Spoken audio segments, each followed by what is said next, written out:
We've got an awesome little Armadillidium species showing, or featuring should I say, in today's video.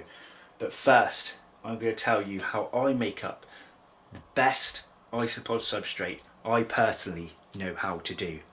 It's going to be not just your bog standard that you saw in the first video, there is going to be so much more.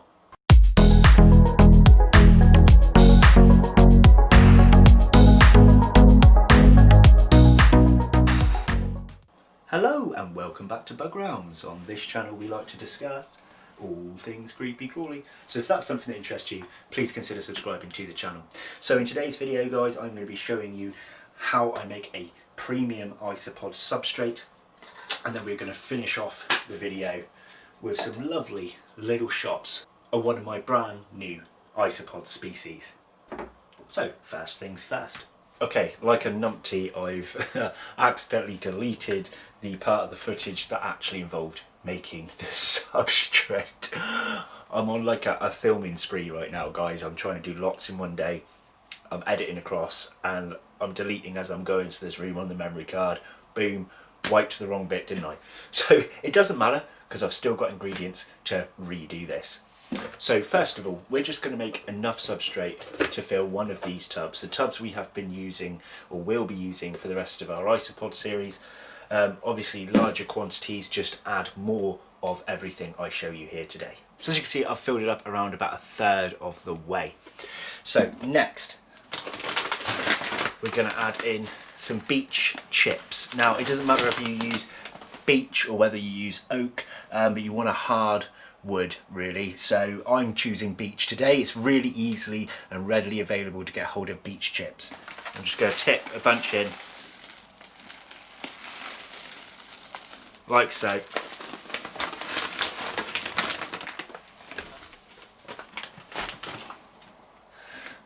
You can see I've made a whole top layer, enough to kind of just like as if you were covering the entire top, right?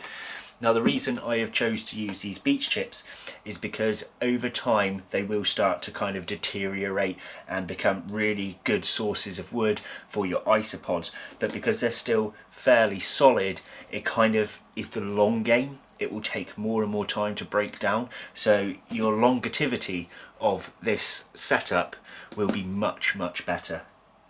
So next, I've got some charcoal here, or activated carbon, for your terrariums. So this is really good for taking out sort of impurities in here. So it's like a detoxifier, which is really handy. So if you can get hold of some of this, it will only benefit your setup. Now, I'm not going to use a huge amount of this, just a sprinkle.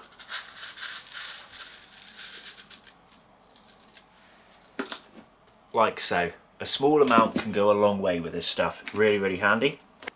Next thing I'm going to add in guys is your calcium dust, like you could get pretty much anywhere for your reptiles and so on and so forth.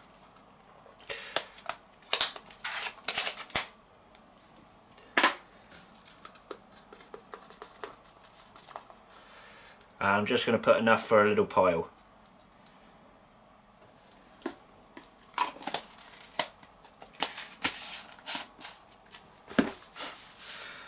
Like so. Okay. Now the next key ingredient hadn't actually arrived in the time for me to make this video, but it is well on the way, and that is limestone chippings. So you can get limestone powder that you can mix in the substrate, but I would recommend also getting hold of limestone chippings, especially if you keep cubaris, which come from limestone caves, or as far as I'm aware most of them do.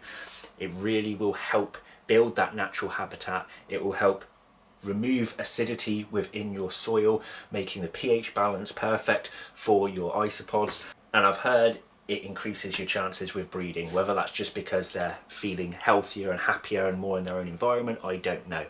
So your next step in here is the leaves, like I showed you in the previous video. Just chuck them all in willy-nilly.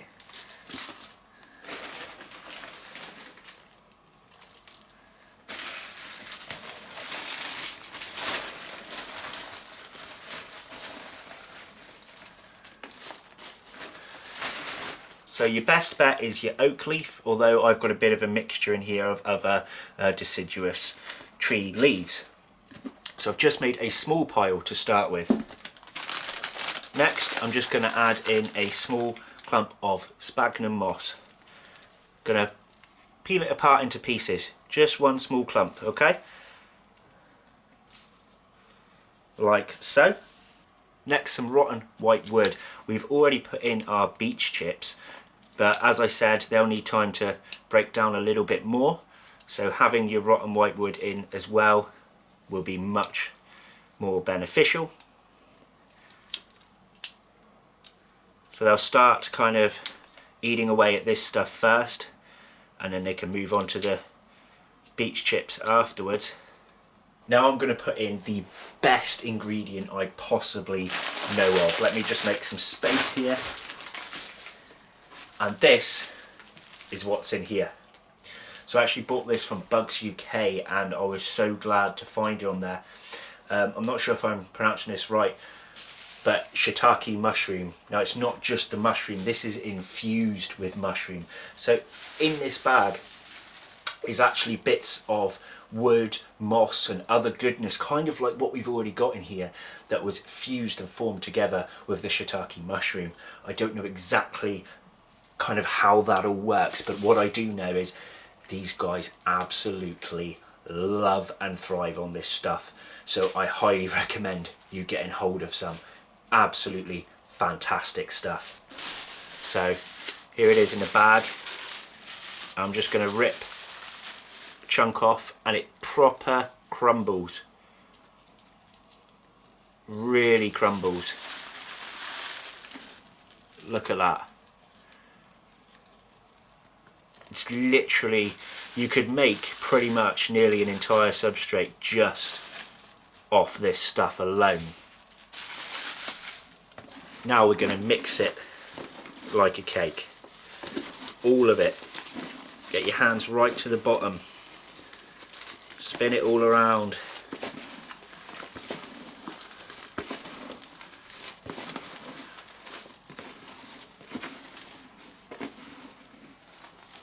This is honestly, you can't go wrong with this setup in my personal opinion.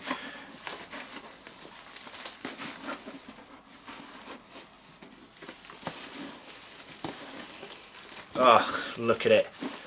It is just supreme. You can see on the side here, the wood chips haven't quite reached the bottom yet. So keep on going. You want top, bottom, middle. You want everywhere the ISOPOD can go, and you want to leave it airy. Okay, you don't want to compact it all down afterwards. Leave it nice and airy. Beautiful, absolutely beautiful. Now, there's no harm in topping this up with a few more leaves.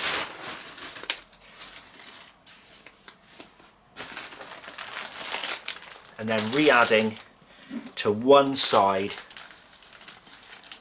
some more moss.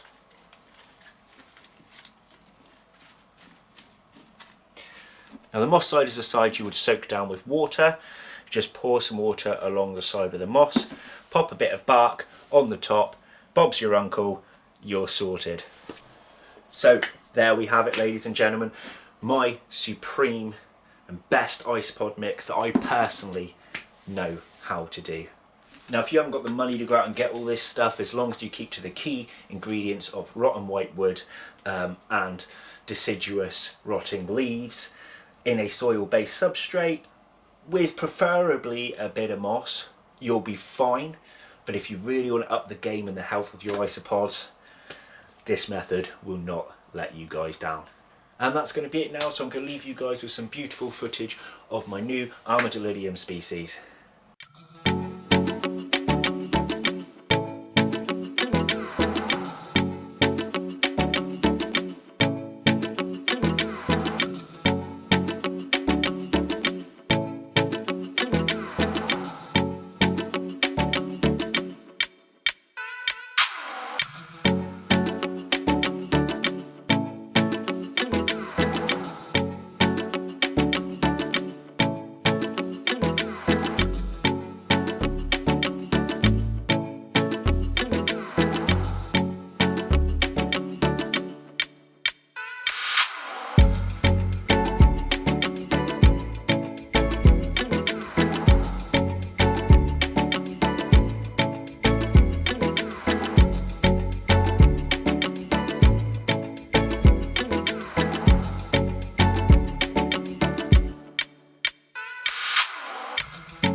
So, did any of you hardcore isopod fans work out which species it was that I featured today? Well, actually, you don't need to, because it's in the title, isn't it? But anyway, for those of you that haven't read the title, it's the Armadillidium frontangular. Say that again. The Armadillidium frontetriangulum, or something similar to that. Really, really pretty white with the white and yellow dots on that sort of darker main body feature. Really, really beautiful. So I hope this video has helped you guys. If there's anything additional you can think of to add into the substrates, of course let me know in the comments below. Let me know what you think of my version of a Supreme Isopod substrate, and I'll see you guys in the next one. Cheers! Do you guys want to see what else dwells in the realm? If so, make sure to pop back weekly for multiple videos. My usual upload days are Wednesdays and Sundays, so I'll see you guys there. Oh, and one more thing. If you want to become a disciple of the realm and have your name shown on the screen like these lovely people, you can do so in one of two ways. You can scroll down the screen now and hit that join button next to the subscribe to be a channel member. Or alternatively, you can follow my link in the description below to my Patreon page. Both methods grant you access to my private Facebook page, where we like to discuss even more things creepy crawly. Thanks for watching guys, I'll see you in the next one. Take care, bye bye.